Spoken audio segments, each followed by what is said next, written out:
That's right, hello and welcome back to this week's episode of the Algerian Football Podcast. Do not forget to also listen on Apple Podcasts and on Spotify. I hope everyone's had a good bank holiday weekend.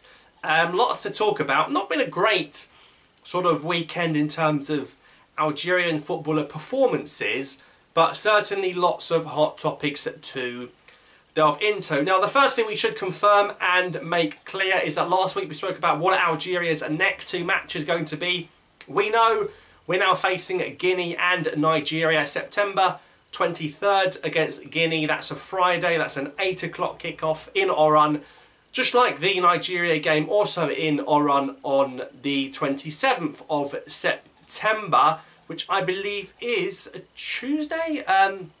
So we know Algeria's next two games, less than a month until those games kick off. Of course, we're building up to those games on my channel, as well as sort of predicting and seeing who should really make that squad. Not in terms of who we want from the foreign-born players, but also who deserves to be in there. Because, like I say, we'll delve into this in the coming weeks, but Raissam Bolhi, the #1 goalkeeper, hasn't got a club, hasn't played for weeks.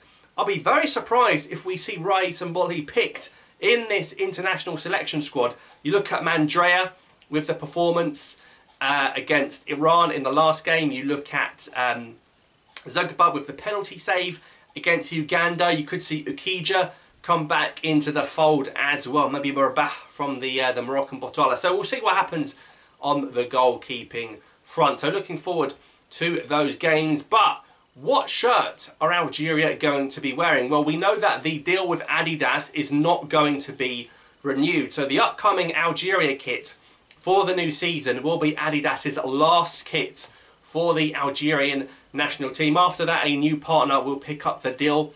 Now, I'm sure everyone would love it to be Nike. Personally, I can't see that happening. I don't know who's going to take this deal. We've had Puma before for a number of years. Made some World Cup kits for us before, but the Puma kits are usually very, very tight to wear. But my guess is Puma will pick up the new deal, but I think people want it to be Nike. Maybe some dreams will come true. So what's the new Algeria kit going to look like? Well, we know Adidas had planned a kit for the World Cup inspired by 1962 and 1982. They had a bit of a throwback kit in the works for the Algerian national team. Now, despite the fact that Algeria have not qualified for the World Cup in Qatar, we still expect Adidas to release that kit dedicated to 1962 and 1982. Now, of course, there's probably going to be a white home kit and a green away kit, and there's also going to be a nice training kit. Now, this is what the warm-up kit looks like, sort of the training top. Looks a bit like an Algerian carpet from Bab el-Oued, from La Casbah. Sort of those buildings, those patterns being designed. That's the warm-up kit. No idea what the sort of white home kit is going to look like. I assume if it's going to be like the 1982 kit, it will have the Arabic writing across the front and the line in green going down the side. I have, however, seen a picture of the green kit, which I think does have the line going down the side. But this green kit for me, which might, to be fair, it's just a rumour, this might not be the finalised kit. I think this is absolutely shocking. It doesn't look like a 1982 kit, really. It looks like it's from home base. I think it's hideous, the Subway FC. I hope the white kit with the Arabic green writing is going to come out, because I think that'll be a very popular kit for Adidas, and they'll sell a lot of those shirts, in spite of Algeria not making it, before their deal with the Algerian national team runs out. Moving on to the transfer window, we've seen a few deals happen. There's only a few days left of the window as you're listening to this. I suppose the sort of big transfer is Islam Slimani going to Stade Brestois to play alongside Belaili and Belkebla. Came on for his debut, of course. He was a sub. He came on around half-time, Slimani. Brest 0, Montpellier 7. Not good. Can't blame Slimani. They were 5-0 down, a man down when he came on. Belaili, though, absolute shocker and a stinker. And for me, on that left-hand side, it's got to be Said Benrahma to start. I'm starting Said Benrahma in Oran against Guinea. Benrahma has been way better than Belaili so far this season. Of course, we've got Bilal Brahimi that can come into that position as well. Benrahma, very good. Came on for West Ham.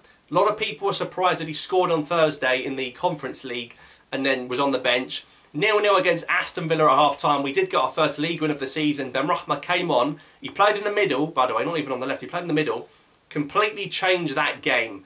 Came on for Emerson, went more attacking. Said Benrahma for me, West Ham's best player this season, and I'm not even being biased. He has to start on the left wing over Yusuf Belaili, who looks like he's just happy to get his last paycheck from a European club. Benrahma, younger, fitter, better dribbling. I want to see Benrahma start on that left-hand side, hopefully with Andy Delors up top as well. We've got to talk about Nice though. They lost 3-0 at home to Marseille, signing all sorts of players, Schmeichel, Ramsey, Nicolas, Pepe from Arsenal. We might even see Marcelo at left-back. What are they doing? I barely scraped through in the Europa Conference League. I don't think that manager there is going to last too much longer. Loads of good players. We don't know if Ait-Nouri, they might even lose him to like Rennes, a rival. Nice in the mud. Get them out of the mud and put them in the desert and start with their Algerians because they are their best players. You also got the situation with Houssam Aouar. Is he going to go from Lyon to Nice? Where's he going to go? 1 year left on his Lyon deal. Is he going to take the big money move to Al Nassr in Saudi Arabia? Is he going to go to Nottingham Forest, which every other player seems to want to these days? Is he going to end up at Crystal Palace and play for Patrick Vieira? I think Aouar just needs to get out of Lyon. I don't care where it is. If you guys want to see Houssam Aouar play for Algeria potentially one day, you need to see him leave Lyon, because that is big pressure from Lyon. But they did just sell Lucas Paqueta to my team, West Ham, record fee. So maybe they don't need to let Aouar go as much as they previously wanted to. We also saw the draw for the UEFA Champions League take place. Of course, Riyad Mahrez with Sevilla and Dortmund, as if he plays, because Manchester City, despite beating Crystal Palace 4-2, Mahrez coming off at the hour mark, they were 2-0 down with Mahrez starting that game. We're yet to see a goal return or even an assist return really for Mahrez this season. I do worry for him. You know, he's got, again, another player that's got his last big contract. He's at Man City till 2025. A lot of these Algerians, not just Mahrez, I'm talking about across Europe, and I think we see this weekend with hardly any of them showing a return, is that not going to the World Cup has demotivated a lot of them. Imagine if we were at the World Cup, you've got every player fighting for every minute trying to get into the squad to go to Qatar. Now it's like, doesn't really matter, we're going to have 6 weeks off in November. It's killed the vibe a little bit, which is sad, but I think Belmadi's trying to lift the vibe. That's why you're seeing the likes of Adli and Ait-Nouri coming to the team, Delors back as well.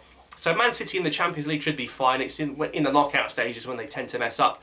AC Milan with Benassa, with Yassine Adli as well, of course. They've got Chelsea, but the other teams in their group, they should, you know, the likes of Salzburg, they should easily get past. Of course, AC Milan were in pot 1 in that group, and of course, Algerians in London probably looking to watch Benassa and Adli play together when they come to Stamford Bridge very soon. You've also got Napoli, Adam Ounas, still there, still not playing, now injured. Is he going to leave? Sampdoria, very interested in taking Adam Ounas on a permanent deal, but his current injury might cause problems in any potential medical that Adam Ounas takes on. If he does stay in Napoli, of course, they're in a Champions League group with Ajax, with Rangers and with Liverpool, and he's not going to play, is he? They sign, you think, oh, you know, Mertens is going to go, oh, Insigne is going to go, these players are going to go, Adam Ounas is finally going to play. It just doesn't happen. He ends up on the bench again. They've signed this guy from Georgia, who I think is quite good, but Adam Ounas back on the bench, now back in the injury treatment room, so that's not particularly good either. He's a player I really wanted to get a big move in this current transfer window, but we saw a lot of Algerians move early. Of course, you've got the free agents who don't even need to move in the transfer window, the likes of Sofian Feghouli. Where are they going to end up? Is he going to move to Hull City with those Turkish owners, their links to Galatasaray, where he was released from? Fawzi Gulam needs a new club as well. Are these, they're just going to end up in Qatar or Saudi Arabia, let's be honest. It's like a retirement home out there. So they all tend to go out there, which is a real shame. So yeah, so of course usually we'd have an international break now. It's a bit later, not until the 19th of September it starts because of the World Cup. But it's good to see Algeria back in action for those 2 friendlies. I do think Algeria should be looking to win both those games because they're at home and they're against good opposition that we've beaten the last time we won AFCON. And of course we beat Nigeria in a friendly quite recently as well. So Belmadi, now we said he turned down Brazil and potentially turned down Argentina. I know it sounds a bit shocking, but it's true to an extent. He has turned them down, but what we seem to be understanding is that Belmadi wants to play Brazil next year. in 2023. Particularly again with those AFCON qualifiers delayed, there might be more friendly windows, March, June, to play the likes of Brazil, Argentina, and maybe even those European nations as well. You might see a Belgium game in November, but I still think they're going to end up playing Egypt. Maybe a European nation in November that wants to do a sort of World Cup warm-up game. But yeah, we'll see what happens. Of course, there'll be plenty to discuss as those Algeria games come around. I have to say, in terms of output, it's not been a good week for the Algerian footballers, but hopefully they will get better. They will be more motivated, of course. But Mardi, if you're not playing, you're not going to get picked. So that'll be interesting to see when that squad comes around. But that's it for this week's episode of the Algerian Football Podcast. As ever, before we go, we'll be leaving you with the quiz. Now, last week I asked you which current Athletic Bilbao player is eligible to play for Algeria. Can still play for Algeria right now. That, of course, is Yuri Bashish, who, well, he's been approached many times, and he's rejected the Algeria call-up, which I think is, I don't know, he did think he was going to play for Spain, play for France. Neither move seemed to materialise. He went to PSG, really struggled. Shame, really. I'd like to have seen how he would have got on with the Algerian national team. So, this week, I've got to make the question harder, because you guys in the comments on YouTube are getting the answers like that straight away. You're obviously Algerian football nerds or experts, just like I am. So, let's see if you can get this one. Which goalkeeper, who was eligible to play for Algeria, played for Manchester United in the Premier League? Can you get that one?